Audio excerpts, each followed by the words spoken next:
Kalau diperintahkan ibadah, cara merasakannya jangan menjadi beban kewajiban. Cara bacanya itu baca sebagai kasih Allah kepada kita.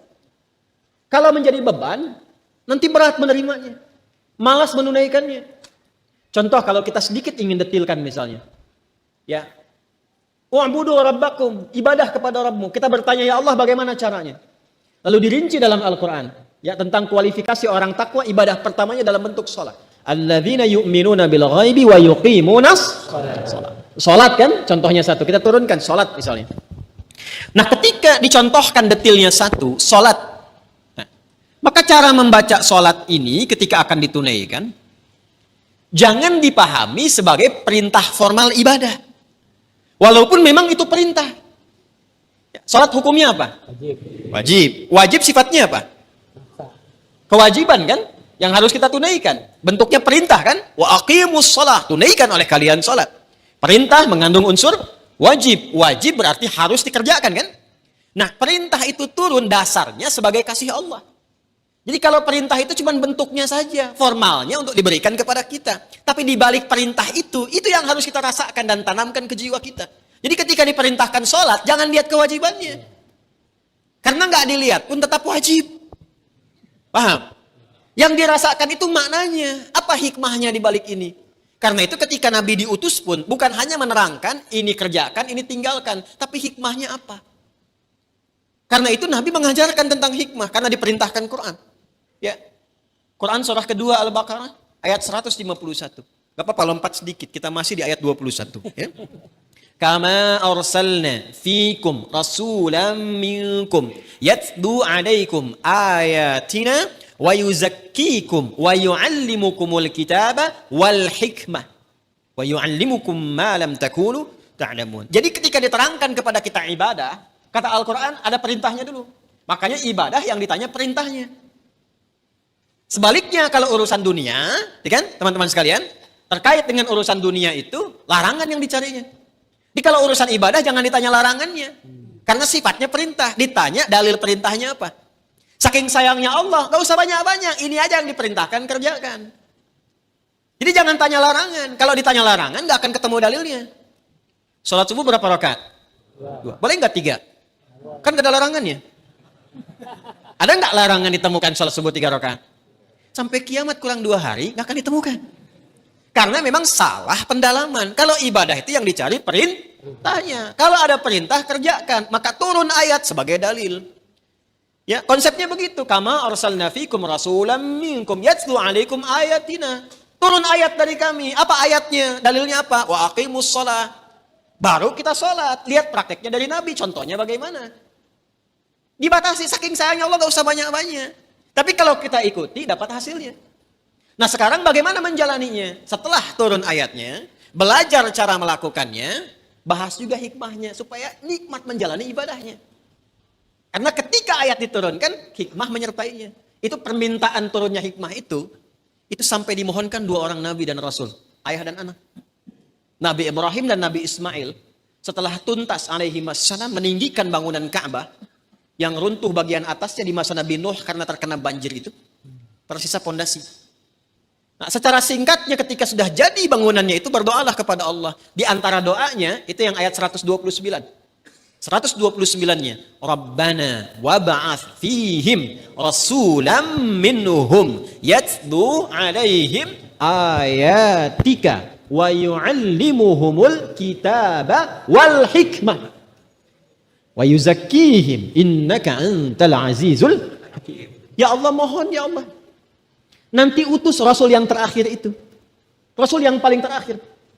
Karena Rasul ini yang paling mulia. Ya, nanti setiap Nabi dan Rasul, nanti ketika masuk ke ayatnya kita akan bacakan. Itu semua Nabi dan Rasul bisa bertugas setelah mengambil komitmen perjanjian dengan Allah akan membantu risalah Nabi Muhammad SAW. Di risalah Nabi Muhammad itu sudah diviralkan di zaman setiap Rasul sebelum kedatangan Nabinya. Ya. Wa idh akhadallahu mitsaqan nabiyyina lama ataitukum min kitabin wa hikmatin thumma ja'akum rasulun musaddiqun lima ma'akum la tu'minunna bihi wa la tansurunna Qala aqrartum wa akhadtum ala dzalikum isri? Qalu aqrarna. Qala fashhadu wa ana ma'akum masyahidin. Wa ana ma'akum minasyahidin. Jadi enggak mungkin ada rasul bertugas kecuali dalam tugas itu ada komitmen untuk membantu, menerangkan dan menguatkan risalah Nabi Muhammad SAW yang akan bertugas kemudian. Nabi Ibrahim, Nabi Ismail, itu keduanya bermohon, ya Allah karena ini rasul yang paling mulia, maka mohon ya Allah lahirnya dekat tempat yang paling mulia. Mana tempat yang paling mulia di bumi? Ka'bah. Di Makkah Al-Mukarramah. Karena itu satu-satunya nabi yang lahir dekat Ka'bah itu cuma Nabi Muhammad SAW. Nabi Ismail dimakamkannya dekat situ, yang dekat sumur Zam-Zam itu. Ya. Tapi yang lahir di situ hanya Nabi Muhammad SAW. Yang sekarang jadi tempat maktabah qadimah itu. Ya, perpustakaan itu, ya. Cuma sengaja disamarkan supaya menunjukkan kepada masyarakat itu, ya, tentang situs-situs yang benar, tapi tidak digunakan sebagai bagian dari penyembahan. Kadang nyampe sana ada yang salah kiblat, gitu. Salatnya ngadep ke situ, makanya dituliskan di situ, pakai gambar-gambar dicoret begini. Nanti yang umrah saya terangkan beberapa bagiannya di mana lokasinya. Ya, nanti ada di situ dekat rumah Abu Jahal, ada di situ, ya, rumah Sayyidah Khadijah. Nah, di tempat Nabi lahir itu ada keterangan di tembok sama gambar, yang sujud dicoret, kan? Yang bawa macam-macam dicoret, itu dituliskan pakai bahasa Arab, bahasa Inggris, bahasa Urdu, dan bahasa Indonesia. Artinya ada orang Indonesia yang ke situ juga salah kiblat. Dan jarak Nabi Muhammad SAW ke Nabi Ismail, Nabi Ibrahim itu bisa 29 sampai 30 generasi. Setiap generasinya bisa bertahun-tahun. Muhammad SAW bin Abdullah, bin Abdul Muttalib, bin Hashim, bin Abdul Manaf, bin Qusay, bin Murrah, bin Kilab, bin Ka'ab, bin Ghalib, bin Fihir, bin Malik, bin Nadar, bin Kinana, bin Khuzaimah, bin Mudrikah, bin Ilyas, bin Nizar, bin Mudar, bin Ma'ad, bin Adnan, bin Addi, bin Adri, bin Muqawwam, bin Nahur, bin Tarikh, bin Ya'rub, bin Yasjub, bin Nabit, bin Ismail alaihissalam, bin Ibrahim alaihissalam. 29 sampai 30 generasi. Coba ulangi. Itu sudah minta. Ya Allah, konstruksi risalah yang dibawa Nabi Muhammad itu kuatkan dengan ayat. Supaya jelas. Kita tidak bingung kalau mau ibadah. Makanya orang Islam itu ibadahnya jelas. Jadi kalau ditanya sholatnya bagaimana? Ini perintah Allahnya. Ini contoh Nabi hadisnya. Terus itu bisa ditelusuri. Kebenarannya di Quran ada, di hadis tertuang. Bisa dilacak lagi kebenarannya. Setelah itu bukan hanya cara dan ayatnya, hikmahnya pun ada. Karena itu yang pertama, membaca perintah pun pakai hikmah. Jadi ketika ada kalimat misalnya, maaf, wa aqimus shalah, tunaikan salat, lalu datang perintah itu diisyaratkan lewat suara azan. Allahu akbar, Allahu akbar. Begitu tiba suara azan itu biasanya kalau iman sudah dikonfirmasi di hati, getaran muncul di jiwa. Iman itu kalau dari lisan turun ke hati, nanti kalimat azan itu dikonfirmasi oleh jiwa dengan getaran. Maka kalau Anda dengar azan, tiba-tiba ada getaran di jiwa untuk merespon itu tandanya keimanannya bagus. Itu ada di Quran surah ke-8 Al-Anfal ayat kedua. Kita masih di Al-Baqarah ayat 21. Innamal mu'minuna alladzina idza dzukirallahu wajilat. Jadi insan beriman yang sejati itu kalau imannya masuk ke dalam jiwanya, nanti ketika disebutkan nama Allah ada getaran dalam jiwanya. Merespon panggilan iman itu. Allahu akbar, Allahu akbar. Sudah azan. Diminta siap-siap. Diminta siap-siap. Lalu apa yang terjadi? Kalaupun dia bertanya, pikirannya bertanya, ya Allah kenapa ya saya mesti sholat? Itu langsung dijawab. Hayya 'alas shalah. Kenapa ya Allah? Hayya 'alal falah. Supaya kamu dapat falah. Apa itu falah? Bahagia dan sukses. Tadi yang saya terangkan di awal. Jadi kalau kita membaca setiap ibadah itu sebagai bagian jalan kebahagiaan dan kesuksesan, semangat kita sholat. Semangat. Apalagi paham fikihnya. Apalagi mengerti hikmahnya. Apalagi kita ngerti Qur'annya. Ya Allah, nangis tuh kalau sholat itu. Allahu Akbar. Nangis. Ya ayyuhalladzina amanu ista'inu bisabri wassalah. Hei orang-orang beriman, kalau sedang ada kesalahan, sedang punya masalah, sabar, terima dulu. Jangan dikeluhkan. Karena masalah itu dihadirkan bukan untuk menjadikan dirimu bermasalah. Supaya engkau meningkat kualitas. Supaya kehidupanmu lebih baik lagi. Supaya engkau makin teruji, makin kuat. Dan tidak mungkin kata Allah, aku menguji kecuali engkau sanggup mengatasinya. La yukallifullahu nafsan illa. Apakah berhenti sampai situ? Tidak. Datang kepada aku minta solusi lewat sholat. Ya ayyuhalladzina amanu ista'inu bisabri wassalah. Kamu sabar, terima dulu. Saat sholat datang padaku minta solusi. Jadi begitu dipanggil lewat sholat itu, ditunggu kita mau minta apa. Baru kita berdiri baca Al-Fatihah. Baca iyyaka na'budu wa iyyaka nasta'in. Hadis kuncinya mengatakan hadza baini wa baina 'abdi wa li 'abdi ma sa'al. Ini perjanjian antara aku dengan hambaku. Kalau hambaku benar cara ibadahnya, apapun yang ia minta sekarang aku berikan sepanjang maslahat untuknya. Itu hadis qudsi. Ibadi khalaqtuka lil ibadati fala tal'ab. Wa qasamtu laka rizqaka fala tal'ab. Wa qasamtu laka rizqaka fala tat'ab. Hambaku, aku ciptakan kau itu untuk ibadah. Wa ma khalaqtul jinna wal insa illa. Aku ciptakan kau untuk ibadah. Artinya kita dicipta ini memang supaya bahagia. Karena ibadah itu pengantar kebahagiaan. Kita itu tercipta untuk senang, saking sayangnya Allah kepada kita. Kehidupan rumah tangga itu menyenangkan. Kerja itu membahagiakan. Jadi kalau kita larut dalam kesedihan, berarti ada sesuatu yang tidak berjalan dalam kehidupan kita itu.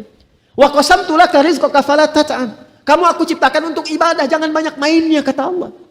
Kalau kamu benar ibadahnya, jangan khawatir tentang rizki. Aku bagi dan aku percepat. Engkau gak usah lelah mendapatinya. Itulah ibadah. Kurang apa Allah di situ? Dan itu dibuka untuk semua hambanya gitu. Itu yang luar biasa. Dan itu berjalan di setiap kesempatan generasi. Dari generasi awal loh. Sampai ke kita, sampai kehidupan berakhir. Kurang sayang apa Allah kepada kita? Tolong garis bawahi ini. Tolong garis bawahi. Ya, sebab kalau garis atas, nggak nampak itu serius bawahnya. Garis bawahi. Quran surah 19 ayat 49. Ini kaitan dengan ibadah. Fokus baik-baik ya. Fokus baik-baik. Sebelum sampai ke ayat itu saya tanya dulu. Teman-teman pernah dengar kan kisah Nabi Ibrahim? Ya. Yang dibakar itu kan? Ya. Lalu Allah selamatkan kan? Betul. Dengan menjadikan apinya apa? Dingin. Bukan cuma dingin, dingin menyelamatkan. Karena ada dingin membekukan, ada dingin menyelamatkan. Dingin membekukan itu disebut zamharir. Nanti di antara neraka itu ada yang sifatnya membekukan. Nanti satu saat kita bisa nonton itu. Ya, bisa nonton, bisa. Karena di Quran dibalik itu. Ya, fal yaumal ladzina amanu minal kufari yadhakun. Pada saat ini nanti orang-orang beriman itu balik menertawakan orang-orang yang ingkar. Jadi ada orang-orang yang ingkar menertawakan orang beriman, mempermainkan saat di dunia. Begitu meninggal di akhirat dibalik oleh Allah. Kamu tonton aja mereka tuh katanya. Nanti ada di barisan tribun khusus ya, yang bisa melihat keadaan ahli neraka itu. Ada. Ya, ada. Jadi bisa melihat tuh. Agar jangan kepleset aja situ tuh. Ya. Nanti bisa kelihatan yang di bawah. Nanti kan ada dialog gitu. Masalakukum fi saqar? Qalu lam nakum minal. Ada yang nggak sholat, ditanya sama penduduk surga, kamu kenapa ada di situ John? Aduh, saya nggak sholat saat di dunia, ada di sini. Ya, nanti ada yang begitu, nanti ada yang suka meledek saat di dunia yang tertawain, di akhirat balik ditertawakan, diperintahkan tertawanya, tertawain mereka kata Allah itu. Jadi Allah itu maha adil, apa yang nggak bisa dijangkau di dunia diberikan saat di akhirat. Tapi jangan beriman dengan niat menertawakan orang-orang yang ingkar, tidak. Tidak. Ya, itu hanya kemuliaan Allah untuk memberikan rasa keadilan. Paham sampai di sini? Nah, saya ingin balikan situasinya. Diselamatkan kan oleh Allah? Iya. Ya, bardan wa salama. Kalau cuma bardan saja beku. Tapi wasalama dan memberikan keselamatan. Jadi ada dingin yang melahirkan keselamatan, kebaikan-kebaikan. Tapi setelah itu apa yang terjadi? Ketika dibakar ternyata tidak mempan, bukankah penguasanya pada saat itu membuat isu? Ya kan? Saya bicara tentang era Nabi Ibrahim ya. Ya. Maka disebarkanlah informasi pada saat itu dan diviralkan. Wah, ini kayaknya tukang sihir nih. Jinnya kuat banget. Maka dibikin hoax menyebar. Ini jinnya kuat banget katanya. Daripada jadi malapetaka di negeri ini, lebih baik kita usir saja. Maka diusirkan beliau. Ya kan? Halo? Diusir kan? Ya. Diusirlah dengan istrinya Sarah.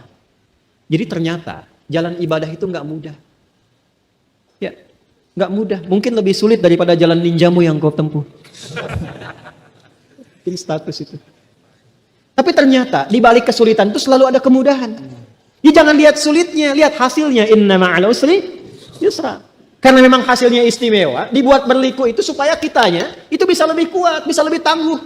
Jadi menghadapi ibadah yang lainnya sudah kuat perangkat tubuh kitanya. Bagaimana bisa dilatih dengan banyak sholat kalau tahajud saja kita tidak mampu? Maka tahajud itu kadang awalnya berat, tapi kalau sudah mampu melakukan kangen kita. Bangun terlambat tuh bisa menyesal, ya Allah terlambat saya. Padahal bangunnya tuh jam 4 lewat 20. Ya, masih ada 15 menit itu bisa bangun, bisa katakan terlambat tuh. Kan sekarang kurang lebih 4.37 kan? Ya.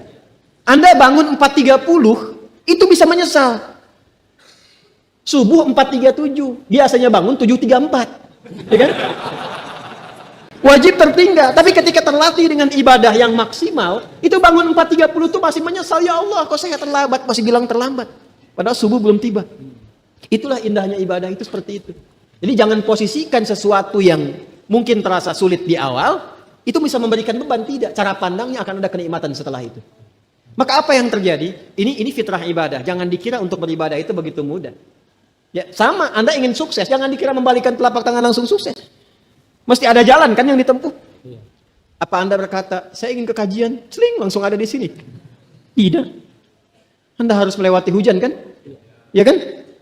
Dulu orang mendaki gunung lewati lembah. Gitu kan? Sekarang menempuh jalan yang berliku untuk datang ke sini. Kalau Anda tidak punya harapan mendapatkan sesuatu, kenapa Anda harus menempuh jalan ke sini? Karena itu keyakinan itu penting. Maka apa yang terjadi? Ketika keyakinan itu diarahkan hanya lillah. Ini poinnya.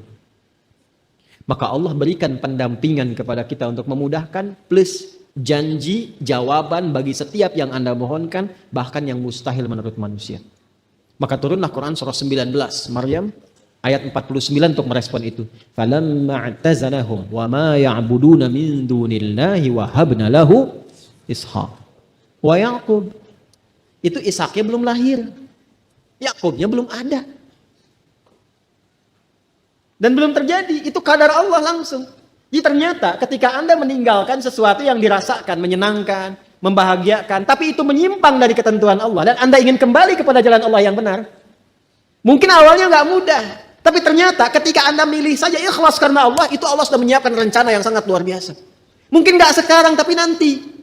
Karena kenikmatan terbesar itu, ketika kita melewati banyak rintangan, dan ketika mendapatkan hasilnya, nikmatnya berbeda dengan seketika Anda mendapatinya. Contoh gini nih, suasana begini, Anda pengen sekutang, bisa. Ini bukan kode ke panitia ya, bukan. Karena saya nggak biasa mengajar sambil minum, karena nggak mungkin. Ya, mengajar sambil minum nggak mungkin. Misal, nikmat mana? Begitu Anda pengen sekutang di luar, teng. Dengan yang kedua, Anda nyari dulu keluar. PTM nggak dapat ke Galaksi sampai ke Kemang, terus muter. Belok lagi sampai ke Pondok Gede, muter, nggak ada. Tiba-tiba nyampe sini, di pinggir situ ada, teng. Setelah itu Anda dapat sekutang gitu. Nikmat mana? Yang pertama langsung ada di depan, atau yang kedua kita berputar dulu mencari-cari? Yang kedua. Makanya nikmatnya minum itu saat haus. Nikmatnya makan saat lapar.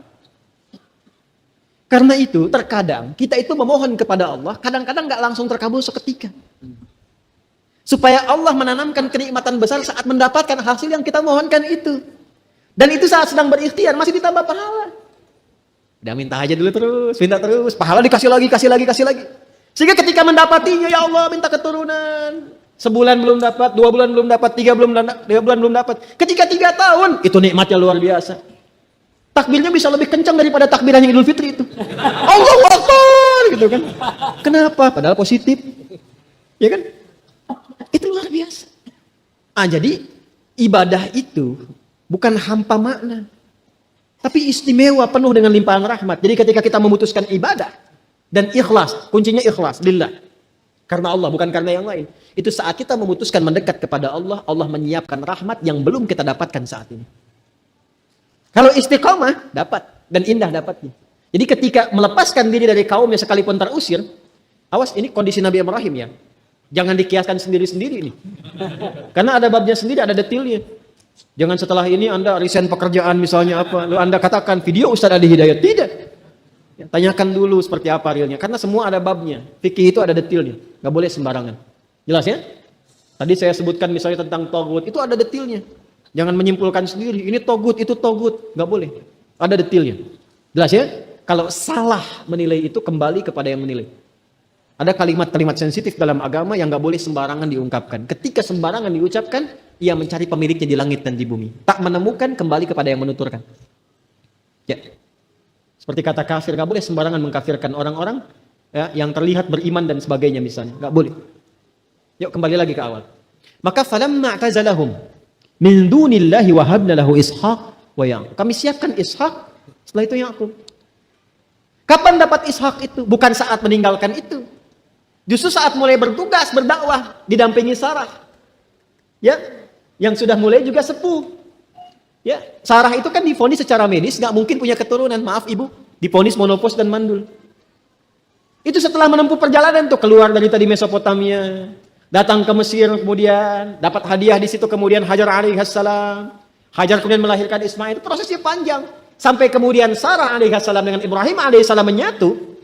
Ya, ketika Sayyidah Hajar dengan Ismail sudah di Mekah, ini masih di Kanaan, ya, di Palestina, kemudian berdakwah di situ dan sudah ada keponakan beliau namanya Lut. Ya, cuman beda distrik. Kalau mungkin Nabi Ibrahim misal di Bekasi, Nabi Lut di Depok gitu kan. Misal saja ya, jangan dipotong videonya, awas tuh. Ini contoh. Nah, justru di era Nabi Lut itu setelah melewati berbagai masa, datanglah eksekusi berita gembira tadi. Rencana Allahnya jauh sebelumnya, eksekusinya di masa era Nabi Lut alaihissalam, ketika menjadi nabi. Ketika Lut beriman, diangkat jadi nabi. Hanya umat yang dihadapi oleh Nabi Lut itu, umatnya kekeh pada maksiat, menentang Allah dan menantang azab. Menentang Allah, menantang azab. Dan saya penting ingatkan ya, mungkin nanti ada kajian khusus membahas tentang situasi akhir zaman. Ya, karena nanti di antara tanda akhir zaman itu adanya akumulasi kemaksiatan di masa-masa sebelumnya. Ada akumulasi dan tingkatnya lebih dahsyat. Di Nabi Adam ada proses pembunuhan pertama. Kakak adik kan berbunuhan kan? Sekarang ada nggak? Ada. Banyak. Di masa Nabi Musa alaihissalam, teman-teman sekalian, ada pembunuhan, bahkan ada pengguguran kandungan. Ya, bahkan ada yang lahir langsung kemudian dieksekusi. Sekarang ada? Fir'aun itu Fir'aun ya, masih ditunggu. Kalau lahir laki-laki, eksekusi. Lahir perempuan, dibiarkan. Al-Baqarah ayat 49. Wa idz najjaynakum min ali fir'auna yasumunakum su'al adzab yudzabbihuna abna'akum wa yastahyuna. Jadi Fir'aun itu Fir'aun ya, masih nunggu. Keluar dulu, begitu lahir perempuan bebas, laki-laki eksekusi. Manusia sekarang ada yang tidak peduli laki-laki dan perempuan, yang penting gugurkan sebelum lahir. Disebut apa itu? Sedangkan yang Fir'aun saja sudah su'al azab. Zaman Nabi Lut yang homo ada? Ada, cuman homonya laki-laki aja, laki-laki dengan laki-laki. Perempuan nggak terlibat. Sekarang ada, bahkan berkembang. Perempuan bisa dengan perempuan, laki-laki dengan laki-laki, bahkan sekarang bisa ada yang mencoba bertukar peran. Laki-laki pengen jadi perempuan, perempuan pengen jadi laki-laki. Jadi terakumulasi semuanya. Itu kalau kita nggak kenal dan bersyukurnya di Islam itu lengkap semua. Dijelaskan tantangannya sebelum kita hadapi. Jadi ketika bertemu yang begitu nggak kaget. Saya Nia loh bang. Iya, nggak ada ayatnya tentang kamu. Iya, namanya siapa? Nia. Yang jelas Nia. Lengkapnya Kurniadi. Bisa terjadi. Jadi ada akumulasi, harus siap itu. Nah di era Nabi Lut ini, itu seera dengan Nabi Ibrahim. Ketika Allah mengutus malaikat untuk menyempurnakan jawaban dari permohonan umatnya Nabi Lut. Dijawab oleh Allah dengan sempurna, minta azab, dikasih azabnya. Ya, maka diutus para malaikat itu, datang ke kompleknya Nabi Lut. Cuman para malaikat itu sebelum datang ke tempat Nabi Lut, mampir dulu ke tempat Nabi Ibrahim. Tadi saya ilustrasikan kan, kalau Nabi Ibrahim di Bekasi, Nabi Lut di mana? Ya, contoh kan. Datang dulu ke tempat Nabi Ibrahim. Itu mampirnya itu kalau ibadah kita sudah tinggi, dampaknya itu sosialnya juga akan tinggi. Di pancaran spiritual itu memancarkan kemuliaan sosial. Makanya orang sholat itu kalau benar sholatnya, itu ibadah sosialnya tinggi. Karena fungsi sholat yang pertama tanha anil fahsya wal. Nah, praktek fahsya dan mungkar itu mencegah keduanya, itu sifatnya sosial. Maka dari itu ketika Nabi Ibrahim dan istrinya Sarah alaihi wassalam tinggi ibadahnya kepada Allah, datanglah rombongan malaikat tadi menyamar dalam bentuk manusia. Itu diviralkan di Quran surah 51 Adz-Dzariyat dari ayat 24 sampai ayat 30. Hal ataka hadithu dhaifi Ibrahim al-mukramin. Indah sekali, Bu, Pak. Saya sarankan ya, mulai sekarang keluarkan kisah-kisah viral dalam Al-Quran. Nanti sebelum anak-anak tidur, bacakan ceritanya. Saya kalau anak-anak saya itu mau tidur minta cerita, biasanya saya suka ceritakan tentang kisah Nabi, Rasul dengan pendekatan kekinian. Jadi tanpa disadari mereka juga menghafal. Jadi ketika nanti menghafal surat dan ayatnya akan lebih cepat. Ya, Ahmad itu jenderal dalam tanda petik. Kemarin ngawal saya itu. Itu kalau ditanya dia jawab tuh. Nabi apa yang ditelan ikan paus? Yunus katanya. Nabi apa yang punya tongkat? Musa. Nabi apa yang menakwilkan mimpi? Yusuf. Ceritakan. Ya, daripada kisah yang aneh-aneh kan? Ya, dan seterusnya. Kita bawa ke situ. Maka Quran bertanya kepada kita, "Hei, hal ataka haditsu dhaif Ibrahim al-mukramin?" Kalau kita mengerti bahasa Arab itu ini dalam sekali itu. Kamu pernah dengar kisah Ibrahim dan tamu-tamunya enggak? Idh dakhalu alaihi faqalu salama. Ketika tamunya itu datang mampir ke tempatnya, mereka mengucapkan salam. Assalamualaikum. Qala salam. Dijawab waalaikumsalam. Jadi kalimat assalamualaikum warahmatullahi wabarakatuh kalau ingin dipersingkat tulisannya, bukan bacaannya. Kalau ingin dipersingkat boleh dituliskan salam. Singkatan itu ada di Quran. Ada di Quran, Quran surah 51 ayat 24. Idh dakhalu alaihi faqalu salama. Qala salam. Jadi kalau Anda menulis di WA misalnya kan, atau kirim SMS, ingin menyingkat biar nggak kepanjangan karakter hurufnya, tulis salam. Ya, bacanya assalamualaikum, kan? Warahmatullahi wabarakatuh. Tulisannya apa? Salam. Misalnya kan? Itu bisa disingkat. Jawabannya qalu salama. Tapi kalau Anda ingin tuliskan lengkap bagus. Assalamualaikum warahmatullahi wabarakatuh. Itu di An-Nisa ayat 86. Wa idza huyyitum bi tahiyyatin fahayyu bi ahsani minha aw rudduha. Jawab dengan yang lebih lengkap. Maka apa yang terjadi? Qaumum munkarun. Dilihat oleh beliau. Ini bukan orang kompleks sini. Orang asing. Bukan orang Bekasi nih. Depok juga bukan beginian penampakannya nih. Depok ketahuan tuh.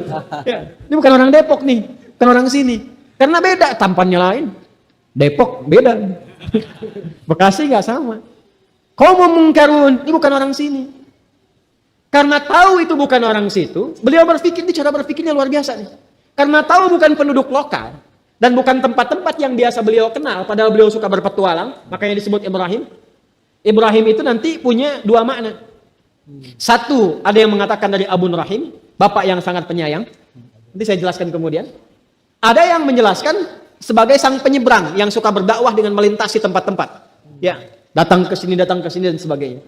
Itu beliau sudah tahu, oh ini wajah-wajah Mesopotamia, ini wajah-wajah Mesir. Ini mah bukan. Tampannya luar biasa, tegaknya, bagusnya dan sebagainya. Ya, kau memungkinkan karena tahu ini bukan orang lokal, orang asing, maka nggak banyak ditanya. Beliau berpikir mungkin lelah di perjalanan, nggak banyak diinterogasi, langsung disuruh masuk duduk. Apa yang terjadi? Faragha ila ahlihi faja'a bi'ijlin samin. Maka bertanya kepada istrinya, "Ma, kita punya menu terbaik apa untuk menjamu tamu kita di malam ini?"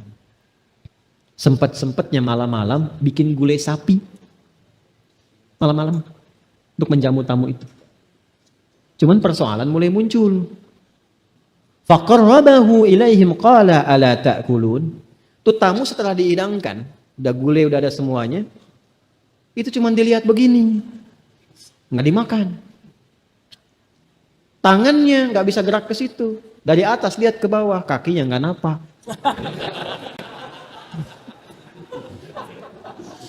Tangannya diam aja, latas siloin aja. Tangannya tuh nggak gerak, diem aja begini. Ya ginilah. Ini nggak usah sampai masuk nih ya. Di luar aja, ibu nih bu, malam ini malam Jumat bu. Jumat nih, jam 2 malam-malam. Assalamualaikum, kan? Dijawab nggak? Jawab dulu, namanya salam kan? Salam jawab dulu, minimal jawab salam. Urusan buka tidak, itu urusan belakangan. Jam 2 nih, assalamualaikum, jawab nggak? Waalaikumsalam. Waalaikumsalam warahmatullahi wabarakatuh. Diintip di jendela, begitu dibuka, baju putih, rambut panjang, kan? Pakai jubah. Terus di sininya pakai sorban. Assalamualaikum. Tengok di jendela baju putih, rambut panjang, pakai sorban. Dibuka nggak? Jam 2 malam Jumat. Assalamualaikum. Waalaikumsalam. Waalaikumsalam. Buka dong. Tidak. Tuh kan? Jadi tidak setiap orang bisa melakukan itu kan? Saya ulangi, tidak setiap orang bisa melakukan itu kan? Bahkan ketika masuk pun, mungkin kan ditanya dulu, Bapak siapa? Nggak penting tanya sama saya, sate 10 tusuk. Ya, Ditanya dulu kan, dari mana, mau kemana, bapak siapa, dan sebagainya. Ibrahim tidak alaihissalam. Ini orang jauh, mungkin capek, dihidangkan. Ketika mampu menampilkan ibadah yang tidak biasa, maka Allah pun akan menjawab dan memberikan kepada kita anugerah yang tidak biasa. Ini teori fikih. Jadi kalau Anda sedang punya permintaan yang istimewa, maka tunggangi ibadah yang istimewa yang gak semua orang bisa mengerjakan itu. Makanya kenapa tahajud itu pahalanya banyak dan bisa mengabulkan permintaan tertentu? Karena nggak semua orang bisa mengerjakan itu. Makanya kalau ada permintaan yang besar, hajat yang khusus, ya Anda harus mencari cara yang istimewa yang nggak semua orang bisa mengerjakan itu. Dan tumpuannya keikhlasan, bukan ingin mendapatkan jawaban dari permohonan. Karena Nabi Ibrahim pun menyuguhkan makanan itu bukan karena istrinya ingin mengandung, karena melihat tamunya butuh itu. Maka apa yang terjadi? Qalu la takhaf wa basyaruhu bighulamin alim. Ini syahidnya. Maka malaikat itu langsung menjawab, la takhaf, kamu jangan khawatir. Gak usah takut. Kami datang ke sini malaikat yang ditugaskan oleh Allah sekarang sedang menyamar. Sebetulnya tujuan kami itu ke tempatnya Lut. Ke sini cuma mampir aja. Bayangkan orang mampir pun dijamu begitu rupa. Akhirnya turun perintah Allah, eksekusi janji Allah yang telah disiapkan di masa lalu itu pada saat itu. Dan ketika disampaikan itu Sayyidah Sarah itu sudah semakin menua. Makanya apa yang terjadi? Fasakkat wajhaha wa qalat ajuzun aqim. Beliau kaget menepuk-nepuk pipinya begini. Apa yang seperti ini masih bisa mengandung? Ya. Maka apa jawabnya? Qalu kadzalikillahu. Baik. Maka demikian kalau Allah sudah menetapkan. Maka pertama qalu la takhaf wa basyaruhu bighulamin alim. Mereka kabarkan tentang akan lahirnya anak yang cerdas. Jadi Ishak itu disebut oleh Quran dengan anak yang cerdas. Kalau Ismail cerdas dan perasa, gulamun halim. Jadi ada gulamun alim, ada gulamun halim. Ya, fa aqbalat imra'atuhu fi sarratin fasakkat wajhaha wa qalat ajuzun aqim. Qalu kadzalika qala rabbuki qala innahu huwal hakimul alim. Demikianlah Allah kalau sudah menetapkan bijak kapan dikabulkan, kapan dieksekusi. Dan Maha tahu kondisi keadaan hati kita itu. Karena itu ketika masih bisa mengandung dan melahirkan kemudian Ishak pada masa itu kegembiraannya bertambah.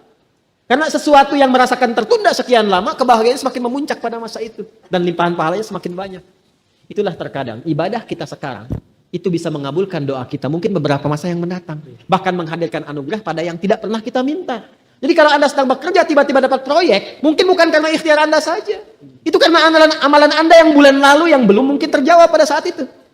Atau yang belum pernah Anda minta, dikabulkan di pekan berikutnya. Jadi ibadah itu nggak ada yang sia-sia. Sekalipun itu sunnah. Ibadah tidak ada yang sia-sia sekalipun sunnah. Itu kalau kita paham fikihnya. Nah ini bagian pertama. Ya ayyuhan nasu budu rabbakumul ladzi khalaqakum walladzina min qablikum la'allakum tattaqun. Jadi bukan hanya kita. Kalau kita bertanya kenapa sih mesti ibadah ya Allah? Ada dua penegasannya. Satu, kata Allah, supaya kamu bahagia, supaya kamu sukses. Yang kedua Allah tegaskan, karena saya ini penciptamu. Kamu itu hamba. Dan kamu saya ciptakan memang tujuannya untuk ibadah. Wa ma khalaqtul jinna wal insa illa liya'budun. Maka dari itu kemudian ditegaskan teman-teman sekalian, wassababu anna hadha rabbal azim yastahiqu ifraduhu bil ibadati li'annahu khaliqul ibadi jami'ihim. Dan kenapa kita mesti menyembah beribadah kepada Allah? Karena memang Allah ini, sebab yang demikian, karena memang Allah ini satu-satunya Tuhan yang agung, yang memang berhak untuk disembah karena mencipta kita. Kalau menciptakan terserah yang menciptakannya. Mau menjadikan ciptaannya apa? Halo? Anda bikin handphone, terserah Anda kan handphonenya mau diapakan? Mau diutak-atik, utak-atik ketok jadi TikTok, bisa. Mau bikin Anda aplikasi apa saja silakan. Ya Anda yang bikin, terserah Anda kan? Ya. Kalau buatan Anda disoal, kan Anda bilangnya apa? Terserah saya yang bikin. Gitu kan? Anda bikin sendal di komen orang, Anda bilang terserah saya yang bikin. Ya kan? Nah sekarang Allah mencipta kita, masa Anda mau nyoel? Ya? Kenapa engkau perintahkan aku sholat ya Allah? Terserah saya yang bikin. Ya. Ini kan logika kita dipakai kan? Jadi kita ini punya Allah, terserah Allah mau diapakan juga. Iya, tuh, tahu belakang. Paham ya? Jadi kalau kita masih ngeyel, dikasih alasan yang menyenangkan, tetap nggak dipahami. Supaya kamu bahagia. Terus apa lagi? Supaya kamu senang, apalagi? Supaya kamu sukses, apalagi? Saya yang bikin kamu, terserah saya. Ya, saya yang menciptakan engkau. Bahkan orang-orang sebelum engkau. Bahasa dalamnya itu begini, orang dulu aja yang saya cipta nyembah saya. Masa kamu umat belakangan yang nyembah saya? Orang dulu lebih kuat. Hasilnya bisa abadi sampai sekarang. Firaun itu, Firaunnya, hasil piramidanya sampai sekarang masih ada. Namrud bangunan-bangunan itu masih ada. Ya, Lab Ismarna di Libya itu masih ada. Di Jordan itu juga masih ada. Ya, bangunan-bangunan indah dan sebagainya. Kaum Ad, Tsamud itu masih ada sampai sekarang. Dan mereka dibinasakan karena tidak ibadah. Diberikan jalan kebahagiaan abadi, memilih kebahagiaan semu. Sudah semu, sombong. Sudah semu, sombong, itu yang bahaya tuh. Karena itulah kemudian Allah ingatkan kepada kita, aku pencipta engkau, aku yang tahu tentang engkau, aku berikan jalan kebahagiaan, aku berikan jalan kesuksesan supaya engkau sadar bahwa itu hamba, bahwa engkau itu hamba. Paham sampai sini? Sebelum saya tutup, saya ingin menjelaskan tentang satu bagian penting. Perhatikan. Ini yang kemarin ingin saya tegaskan. Wa bima annal asla fi kalimati la'alla litarajji wa tawaqqu. Nah ini.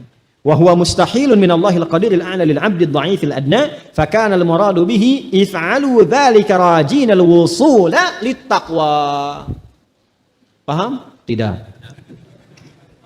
Ya. Karena la'alla itu dalam bahasa Arab itu litaraji wa tawaqqu, seperti yang saya sampaikan kemarin. Dan tadi saya ulangi kembali. Taraji itu huruf yang digunakan untuk mengungkapkan harapan agar meraih apa yang diinginkan, tapi tak mungkin bisa dicapai tawakkul kecuali dengan kesungguhan. Sedangkan untuk menempuh upaya sungguh-sungguh itu bagi Allah itu mustahil. Karena Allah itu ketika kun, fayakun. Nggak perlu ikhtiar lagi. Maka ayat ini ditujukan untuk kita. Artinya apa? Allah itu sebetulnya nggak butuh dengan ibadah kita. Yang butuh kita. Karena itu ketika menggunakan kata la'allakum, itu untuk kamu hambaku, bukan untukku. Aku perintahkan kau ibadah itu jalan untuk kesuksesan. Jalan kebahagiaan yang kamu minta. Yang kamu harapkan, yang kamu mimpikan. Aku berikan jalannya, itu untukmu, bukan untukku. Kamu yang butuh, bukan aku yang perlu. Semuka langit dan bumi tidak sujud kepada aku, tidak akan menurunkan status Allah sebagai Tuhan. Tetap Rabbul Alamin. Karena itulah kemudian, penutupnya indah sekali nih, bagus sekali. If'alu dzalika rajinal wusula littaqwa. Maka kerjakanlah semua ibadah yang menunya sudah Allah hamparkan, Nabi contohkan, niatnya meningkatkan takwa. Jadi kalau mau ibadah, sekali lagi, jangan dibawa ke urusan dunia. Dunia tuh ngikut. Walaupun ada kebutuhan dunia. Walaupun panggilan ibadah itu untuk mengentaskan kebutuhan dunia, tapi ketika menunaikan, jangan tarik ke urusan dunia. Anda jangan tahajud karena ingin nilainya sukses besok ujian.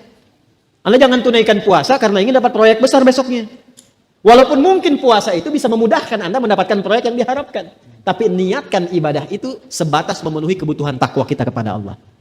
Karena kalimatnya berbunyi menunaikan ibadah itu la'allakum tattaqun. Bukan la'allakum tanjihun. Jelas ya? Bukan la'allakum ta'kulun supaya kamu bisa makan. Ya, bukan la'allakum tadinun supaya kamu bisa ngutangin atau melunasi utang.